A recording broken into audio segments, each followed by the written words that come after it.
Bom dia, boa tarde ou boa noite, conforme seja o horário que estejam me ouvindo. Dando sequência à série de palestras promovidas pela Casa de Fabiano, hoje nós vamos trazer aqui do Evangelho segundo o Espiritismo, no capítulo 5, Bem-aventurados os aflitos, que é o capítulo que trata, como o nome diz, das aflições, né? Dos sofrimentos, das provas e das expiações inerentes, né, a espíritos ainda imperfeitos, que estamos aí, somos nós, né, sujeitos a passar por essas aflições, para, bem sabendo, né, suportá-las ali, bem sofrendo, galgarmos as bem-aventuranças, né? Então, como diz no Evangelho, né? Olha, bem-aventurados os que choram, porque serão consolados, né? Então, todos aqueles que as aflições, quais são as aflições? É chorar, né? Chorar no sentido de sofrer, ser injustiçado, então, ser perseguido. Então, todos esses que passam por esses tipos de sofrimentos, de aflições, serão consolados se souberem se quiserem ser merecedores dessas promessas de Jesus, né? Então, olha, aquele que chora será consolado. Então, essa é a promessa. O que tem fome e sede de justiça, eles serão fartos, né? Os que são injustiçados não serão mais injustiçados e verão a justiça sendo feita. Os que são perseguidos, né? Bem-aventurados os que padecem perseguição por amor da justiça, porque deles é o reino dos céus. Ou seja, esses que sofrem por ser perseguidos alcançarão aí moradas, né? Mais felizes no reino dos céus, com mais rapidez, né? Porque não precisarão continuar aqui sofrendo num vale de lágrimas, já que suportaram perseguições. Então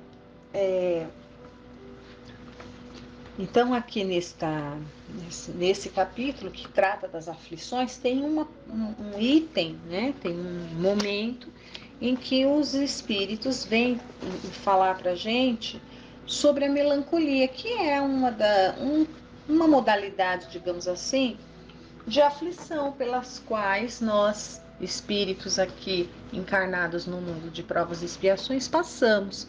E essa mensagem de François de Geneve, ela vem, né, nos falar sobre a melancolia, que a gente vai percebendo, sobretudo nesses tempos que a gente vem vivido, como ela tem sido mais pronunciada, né?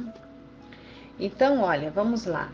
Sabeis porque uma vaga tristeza se apodera por vezes de vossos corações e vos faz sentir a vida tão amarga? É o vosso espírito que aspira à felicidade e à liberdade, mas, ligado ao corpo que lhe serve de prisão, se cansa em vãos esforços para escapar. E vendo que esses esforços são inúteis, cai no desânimo, fazendo o corpo sofrer sua influência com a languidez, o abatimento e uma espécie de apatia de que vos se apoderam, tornando-vos infelizes. Então, o espírito tem uma tendência a querer fugir aqui, né?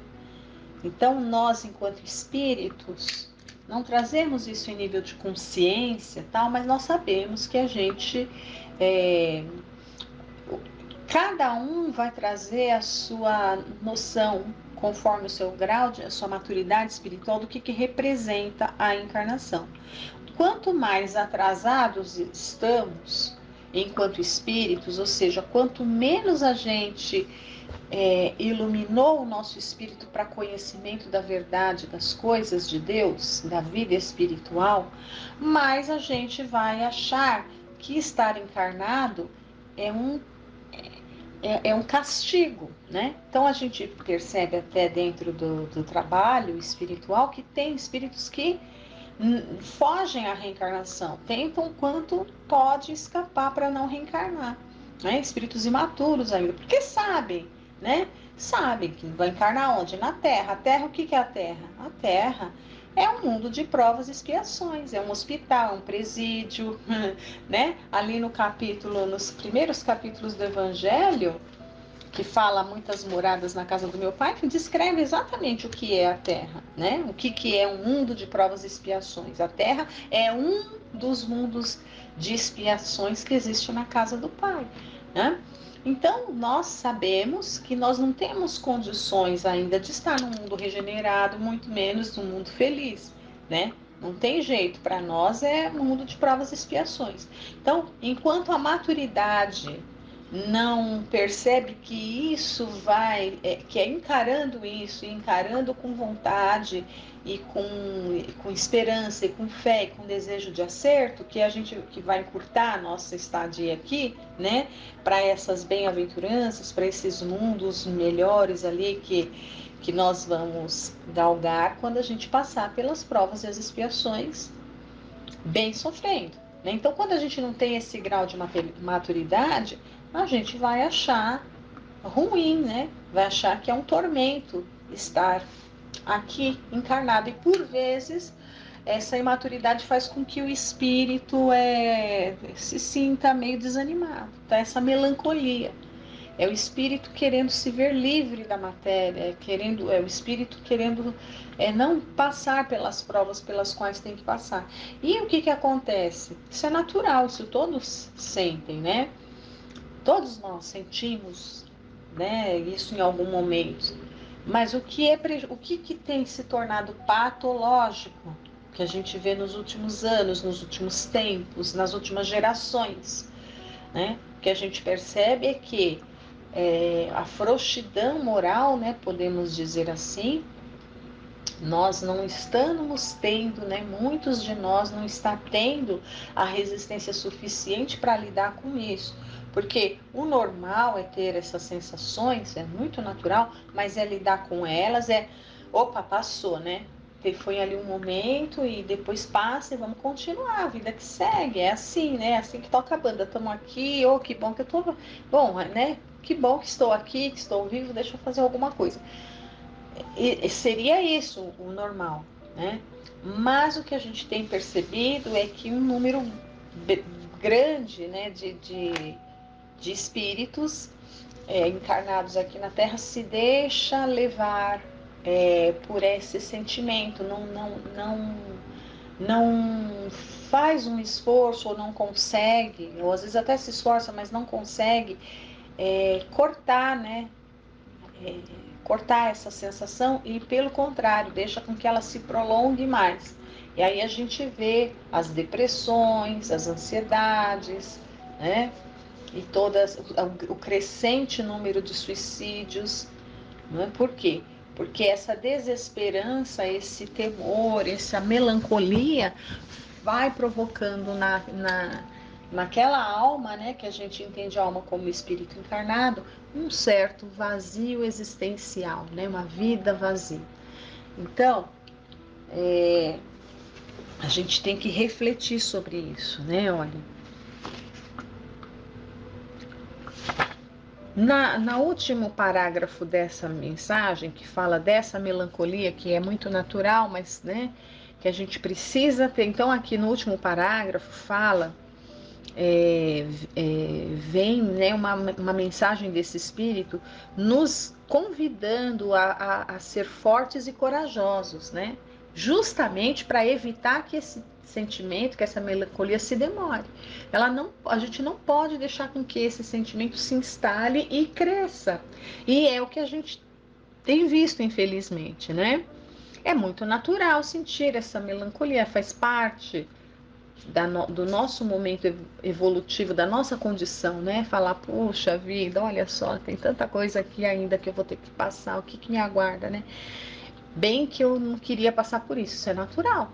Mas a outra coisa bem diferente é esse sentimento se prolongar de modo a trazer uma tristeza exacerbada, de modo a querer até fugir da vida pelas portas aí do suicídio. Então, no último parágrafo, o espírito François de Geneve diz assim, olha, e se no curso dessa prova, no cumprimento da vossa tarefa, virdes tombarem sobre vós os cuidados, as inquietações e os pesares, né? Então, todas as provas e as expiações que vão fazer com que a gente fique melancólico, né?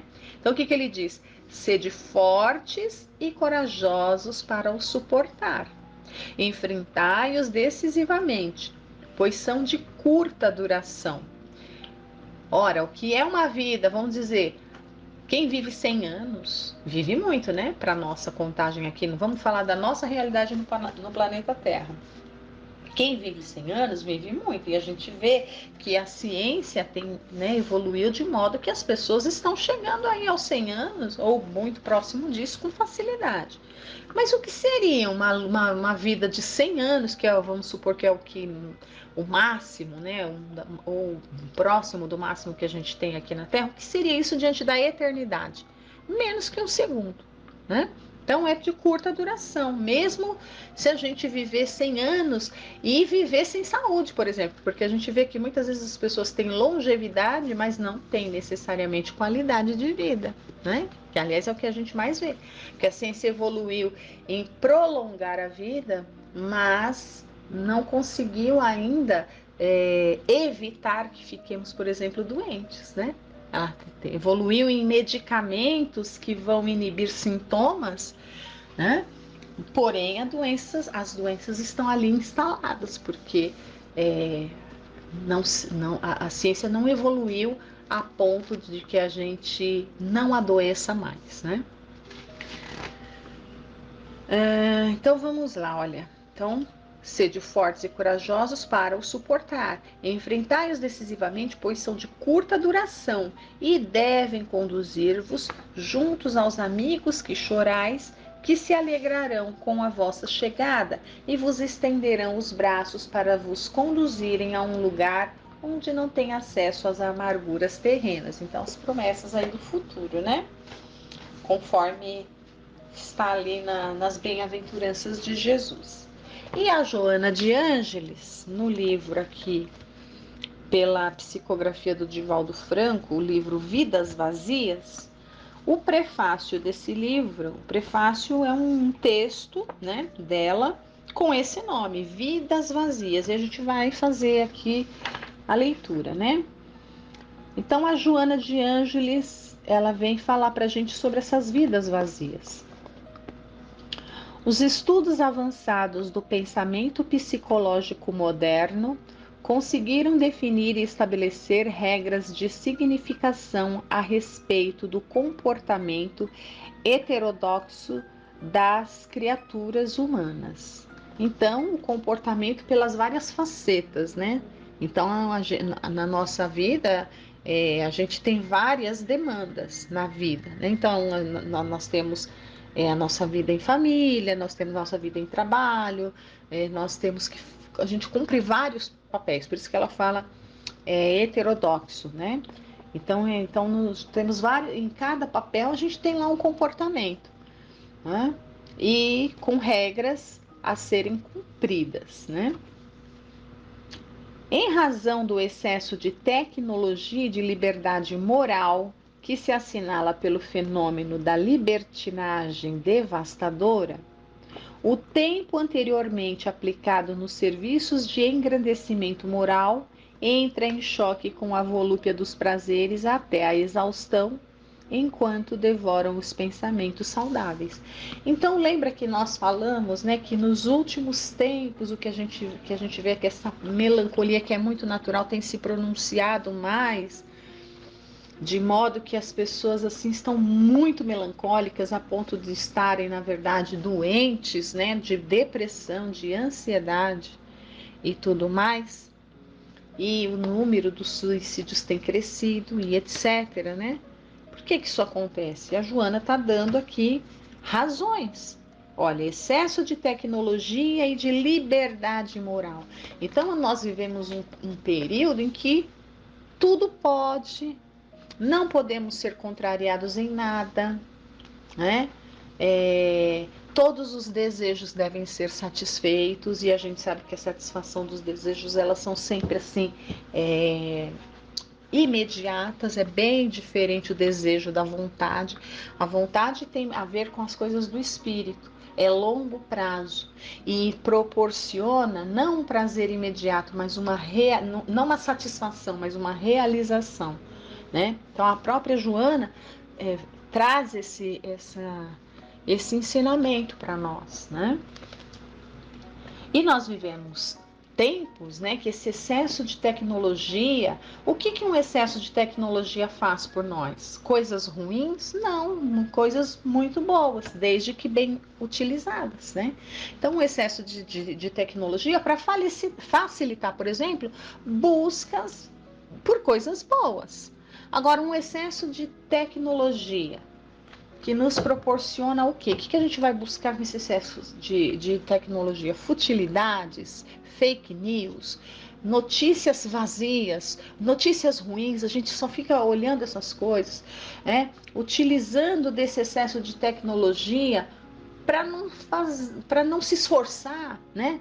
Para deixar de lado algumas coisas que são salutares, deixar alguns, sabe? Então, assim, por exemplo, usar da tecnologia para fazer uma pesquisa é maravilhoso ali, mas a gente não poderia deixar de lado o hábito de ler bons livros, manusear o livro, abrir as páginas, não poderíamos deixar isso de lado, jamais, né? Então, às vezes, os excessos vai fazendo com que a gente se afaste de coisas simples e que são salutares, e também que a gente não use daquela tecnologia, daquele meio, para coisas que sejam salutares, mas para coisas que, né, não vão agregar em nada, mas pelo contrário, vão fazer com que a gente fique mais com medo, descrente, achando que nada vale a pena, que o mundo está perdido, né? Mas olha do que a gente se alimenta, que tipo de coisa, que tipo de informação, que tipo de conhecimento nos alimenta a alma, né? Então, o tempo anteriormente aplicado no serviço de engrandecimento moral entra em choque com a volúpia dos prazeres até a exaustão, enquanto devoram os pensamentos saudáveis. É isso mesmo que a gente acabou de explicar, né? Antigamente, quando não tinha tanta tecnologia, a gente tinha que correr atrás por outros meios, né? Agora não, agora muita facilidade, a gente ficou meio preguiçoso, né? Que é tudo muito imediatamente ali, muito fácil. Não temos aquela a coisa do desafio, né? Eu vou lá, e aí quando você se desafia e consegue alguma coisa, vem a realização, puxa, consegui. Agora não, tudo a gente consegue com muita facilidade, não existe muita dificuldade de se conseguir algumas coisas, né? Navega-se com celeridade em ações mentais frívolas e perturbadoras que resultaram em vidas vazias. Então a gente, né, como não tem muito o que ter que fazer, fica nesse ócio, a mente acaba ficando ali, né? Tem até aquele ditado, é mente vazia, oficina do diabo. Então a gente acaba aquela mente que fica só pensando em negativismo, em prazeres, né? Só em facilidades, né? Sem ter que se esforçar para nada, ela vai resultar numa vida vazia. Apesar da variedade infinita de ideias e atitudes de engrandecimento, o ser humano esvaziou-se dos desejos de servir, ficando em um estágio de preguiça mórbida, somente se interessando pelas sensações fortes. Os esportes educativos e terapêuticos vêm sendo substituídos pelos desafios superlativos às resistências orgânicas, e as criaturas desnorteiam-se em enfrentamentos contínuos com a morte, a paralisia, a perda da saúde. Nesse aturdimento que embala as novas gerações, né? Então isso é uma coisa própria das novas gerações. O mercado da ganância propaga as novas ondas e facilita a aceitação das vertiginosas aventuras desportivas em sucessivos desacatos à estrutura orgânica e culmina com o desinteresse pela ordem, a alegria de viver, o progresso dos valores éticos. Uma vaga de aberrações domina a Terra, aumentando o número dos mortos-vivos que se entregam a esses prazeres de alta extravagância, sem qualquer responsabilidade. Então, o número dos mortos-vivos, né? Quando a gente observa, por exemplo, as pessoas que estão nas ruas, muitos e muitos por causa dos vícios, a gente tem uma noção do que ela está querendo dizer como mortos-vivos, né? Simultaneamente, pessoas perturbadas em sintonia espiritual com espíritos odientos e perversos convidam os jovens a suicídios espetaculares depois que os levam a síndromes devastadoras no comportamento por não encontrarem sentido para a existência. Então veja, né, o que o vazio existencial faz, né? Leva a essas obsessões que levam até ao suicídio.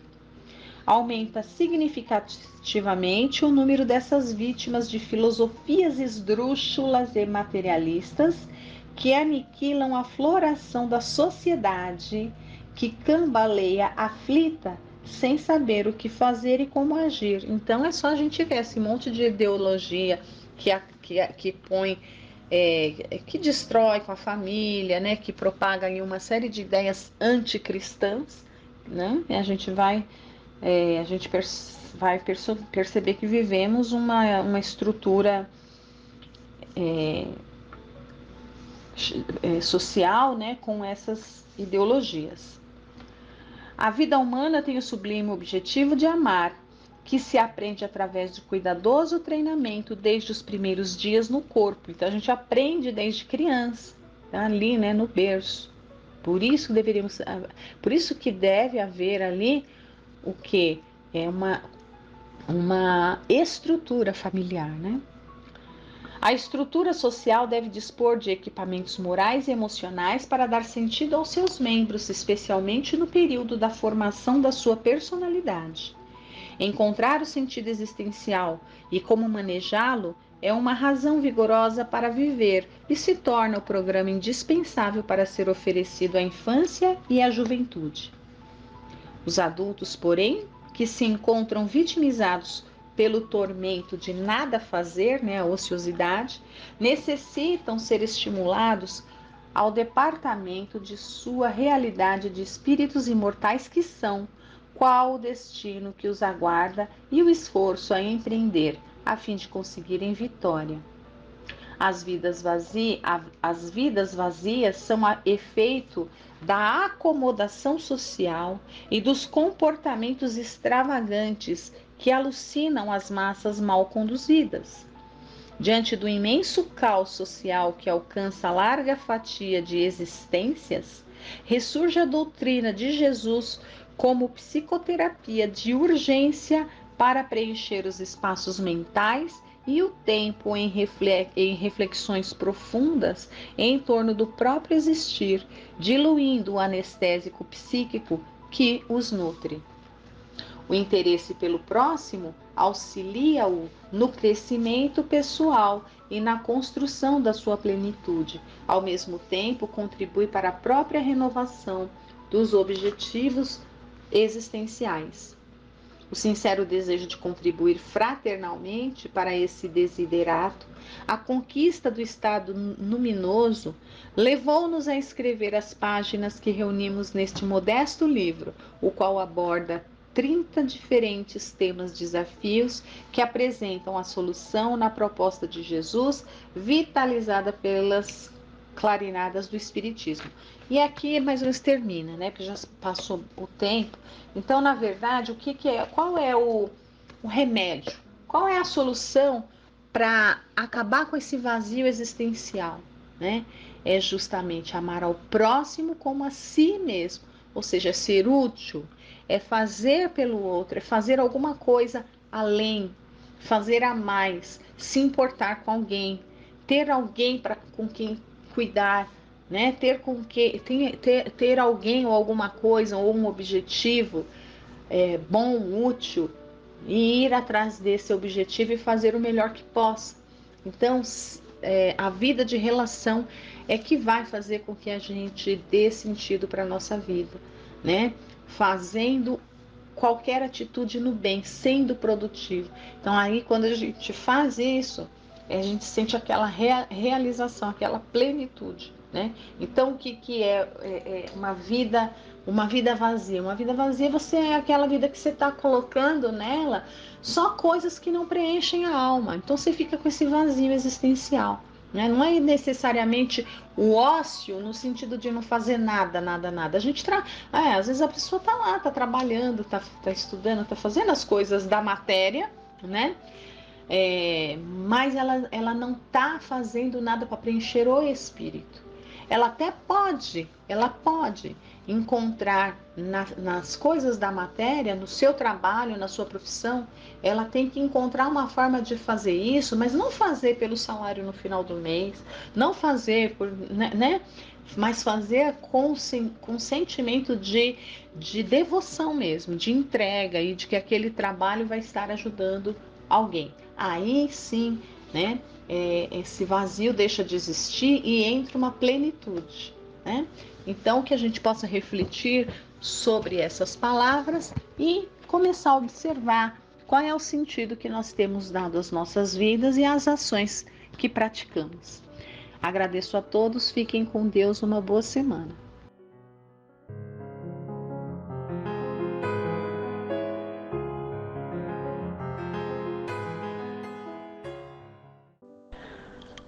Boa noite a todos, desejo que todos estejam bem. Nós vamos ver hoje, nesta segunda parte de nossas reflexões, um texto do livro Espírito e Vida, psicografado por Divaldo Pereira Franco e editado pelo Espírito Joana de Ângeles. O título da mensagem é Mensagem de Esperança. E essa mensagem da Joana de Ângeles tem como base o Evangelho segundo o Espiritismo, capítulo 5, item 25. Eu vou ler esse trechinho do Evangelho. Se no curso desse degredo provação, exonerando-vos dos vossos encargos, sobre vós desabarem os cuidados, as inquietações e tribulações, sede fortes e corajosos para os suportar. Então, este trecho nos alerta que nos momentos de provas mais difíceis façamos de tudo para suportar e superar as dificuldades, procurar vencer, né, essas dificuldades. São momentos de aprendizados bastante significativos e também são momentos de resgates de outros tempos. Agora, o texto da Joana de Ângeles. Abençoa a aflição de agora, ela te abre as portas do salão da paz. Agradece a chuva de fel a cair sobre a tua cabeça. Ela fertiliza o solo da tua alma para a sementeira da luz. Rejubila-te com um espinho cravado no coração. Ele te adverte dos perigos iminentes de todos os caminhos. Sorri ante os obstáculos que te impedem um avanço. Eles expressam o valor da tua resistência, que os vence lentamente à medida que jornadeias em triunfo. Então, olha, todas essas mensagens, né, não estão valorizando buscar o sofrimento, mas quando as dificuldades aparecerem, que possamos encontrar um aprendizado nessas situações. As dificuldades propiciam rever nossos caminhos, nossas escolhas e muitas vezes, depois de tudo resolvido, concluímos que algo mudou para melhor na vida. Continuando o texto. Medita em todas as coisas que causam preocupação e dano e retira da dificuldade a melhor parte como abençoado adubo para o solo das tuas experiências cristãs. Então vemos aqui, né, que ao invés de ficarmos depressivos nessas situações, melhor será buscar o aprendizado, renovar os pensamentos, as atitudes. Continuando a leitura. Nenhuma alma jornadeia na terra sem a contribuição da dor. Nenhum espírito avança para a luz sem conduzir dificuldades enleados nos pés. Nenhum ser ascende para Deus sem a travessia do Pantanal, onde se demoram os homens. Então, nesse trecho aqui, esse planeta, por enquanto, é classificado pelos espíritos como um planeta de provas e expiações. Portanto, todos que nascem aqui têm muito a aprender, a evoluir. Temos provas as mais diversas nas muitas encarnações que temos aqui. Passamos pela prova da riqueza, da pobreza, problemas familiares, nos negócios, nas amizades, em tantas outras situações. E em cada uma dessas provas temos algo a aprender. E o aprendizado é sempre para desenvolvermos a capacidade de amar, perdoar, compreender, desenvolver o pensamento e as realizações, não é? Jesus veio para nortear a humanidade porque esta se encontrava perdida, presa ao matagal das paixões. Então, Jesus veio para nos ensinar as leis divinas, vivenciando-as. Passou por situações difíceis para exemplificar para nós o que é amar, perdoar, superar as dificuldades. Ele é um espírito tão evoluído que fica até difícil de explicar. Ele é o governador do planeta. Ele, com sua equipe de espíritos, criaram este planeta, possibilitando a vida e continuam trabalhando pela humanidade deste planeta. Todos temos um ontem perdido nos labirintos do crime, a enovelar-nos nas malhas da inquietude que se reflete hoje. Guarda na alma a alegria inefável que se expressará num amanhã ridente, num amanhã risonho e belo, que te espera após o triunfo sobre as vicissitudes. Não te desesperes ante o desespero, não te aflijas junto à aflição, não te inquietes ao lado da inquietude, não te atormentes sob tormentos. A planta que cresce é atraída pela luz, embora repouse sua sustentação na lama das raízes. A linfa que dessedenta corre aos beijos do sol, embora flua da lama do solo. O alimento que nutre traz lodo no cerne, e o corpo que sustentas é feito de lama. Mas é com esse material que a alma faz o vasilhame para, realizando a obra do bem, sobreviver. Ou seja, os elementos materiais da natureza são usados para formar o corpo, para que a alma possa, usando desse corpo, realizar as obras que aqui veio realizar para auxiliar, contribuir com o progresso de outros e de si mesmo, e assim burilar-se espiritualmente. Não chores, não sofras, mantém elevado o pensamento ao Senhor sem te envergonhares, alça-te à luz, mesmo que nada representes. Então, olha, em toda e qualquer situação, estejamos certos ou errados, podemos e devemos elevar o nosso pensamento a Deus. Nunca pense que Deus despreze os seus filhos ou qualquer um dos seus filhos. Nenhuma criatura está em abandono pelo Criador do Universo. Como todo artista ama e cuida de sua obra, o Criador do Universo não deixa de amar e cuidar de sua criação.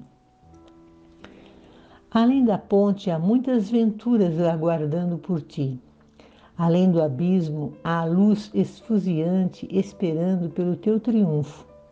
Então, muitas vezes passamos por situações que parecem não existir nenhuma solução. É como se estivéssemos num abismo, mas há uma luz radiante, uma alegria, uma força contagiante.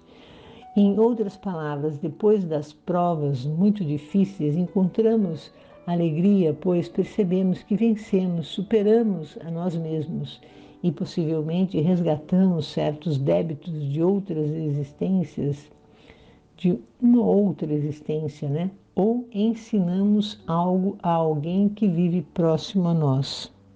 E, obviamente, aprendemos também, e muito.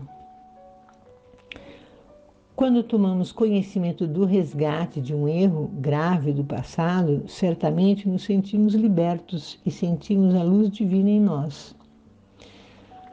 Luta agora e vence logo, né? Então, ou seja, quanto mais cedo resgatarmos as provas que criamos em outras existências ou mesmo nesta, mais cedo nos libertamos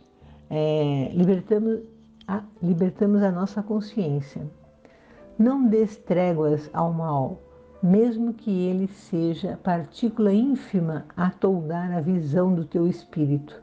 Combate-o sem lhe dares alimento mental. Podemos então entender que não devemos nos entregar às provocações do mal. Por exemplo, não deixemos nossas tarefas por um pensamento negativo que apareça em nossa mente ou pela crítica de alguém. Todo meio incorreto jamais conduzirá a um fim reto. Então, procuremos sempre fazer o que está dentro das leis divinas em todas as circunstâncias. Afugenta a nostalgia, espanca a tristeza, surra a melancolia com as mãos ativas no trabalho edificante. Então, olha, tomemos cuidados com os nossos pensamentos. Somos falíveis, mas podemos aprender e nos corrigirmos. Só nas experiências da vida é que evoluímos. A sabedoria é uma conquista pessoal. Lutar contra tentações não é somente uma atuação mental, é atividade produtiva na realização do bem. Então, olha, o pensamento é uma ação significativa. Pelo pensamento é que nos conhecemos, nos analisamos e elaboramos como queremos ser, como agir. Jesus disse: vós sois deuses. Também disse: sede vós, pois, perfeitos, como é perfeito o vosso Pai que está nos céus. E ainda também disse: vós podeis fazer o que eu faço e muito mais. Então todos nós estamos aqui para evoluir e isto é destino de todos. Quanto mais cedo aprendemos a praticar as leis divinas ensinadas pelo Cristo, mais cedo nos libertamos das provas e expiações. Realiza tua obra em paz, certo de que estás em Jesus e seguro de que Jesus está contigo. E quando tudo parecer esmagar as tuas aspirações e os fardos do mundo pesarem demais sobre os teus ombros, lembra-te dele, na manjedoura humilde e desdenhada, para renovar a humanidade inteira com a claridade inapagável do seu infinito amor. Evoca-o nas horas de amargura e sorri agradecendo a bênção do sofrimento. Só as almas eleitas são tentadas, só elas têm forças para vencerem a tentação. O cristão não se deve angustiar porque o erro lhe bate à porta, nem se deve entristecer porque permitiu que o erro tivesse acesso ao coração. Deve alegrar-se quando expulsa o erro de dentro da casa íntima, mantendo júbilo porque o dominou, conservando a integridade do lar, ao invés de ser dominado pelo desequilíbrio que o afrontava. Guarda a certeza, alma devotada ao bem, de que Jesus contigo é a vida radiosa e pura em esperança permanente, como mensagem de Deus, em bom ânimo e alento para a tua redenção. E disposto a não incidir no capítulo negativo que deve ficar esquecido, reúne as forças e avança resoluto em demanda da mansão da serenidade que te aguarda vitorioso na caminhada do dever. Para finalizar, vou ler o texto do livro O Essencial, Psicografia de Francisco Cândido Xavier, ditado por Emmanuel. As três escolhas é o título deste texto. O discípulo apresentou-se ao orientador cristão e indagou: instrutor, em sua opinião, qual é a lei que englobaria em si todas as leis de Deus? O interpelado respondeu: a lei do bem. Entretanto, acrescentou o aprendiz, quem diz lei refere-se a clima de ação que todos devemos observar. Isso mesmo. Nesse caso, onde ficaria o livre-arbítrio? O orientador meditou alguns momentos e considerou: o livre-arbítrio é concedido a todas as criaturas conscientes, porquanto a cada espírito será dado o que lhe cabe receber, conforme as próprias obras. O Criador, porém, não é autor de violência. Por isso, até mesmo ante a lei do bem, a pessoa humana dispõe de 3 opções distintas. Podemos segui-la, parar na senda evolutiva, de modo a não segui-la, ou afastarmos-nos dela pelos despenhadeiros do mal. Instrutor amigo, esclareça por obséquio a que resultados nos levam as 3 escolhas referidas. O mentor aclarou com serenidade. Os que observam a lei do bem se encaminham para as esferas superiores. Os que preferem descansar em caminho, por vezes se demoram muito tempo na inércia, retornando à marcha com muitas dificuldades para a readaptação às tarefas da jornada. E os que se distanciam voluntariamente nos resvaladouros do desequilíbrio, muitas vezes gastam séculos presos nos princípios de causa e efeito, até que um dia deliberem aceitar a própria renovação. Compreendeu? O aprendiz fez leve movimento afirmativo e começou a pensar. Então, todo esse texto também serve para pensarmos, né, sobre as nossas escolhas, nossas ações, nossos pensamentos, no nosso dia a dia e nas mais diferentes situações que vivenciamos. Que tenhamos uma semana de paz. Boa noite a todos.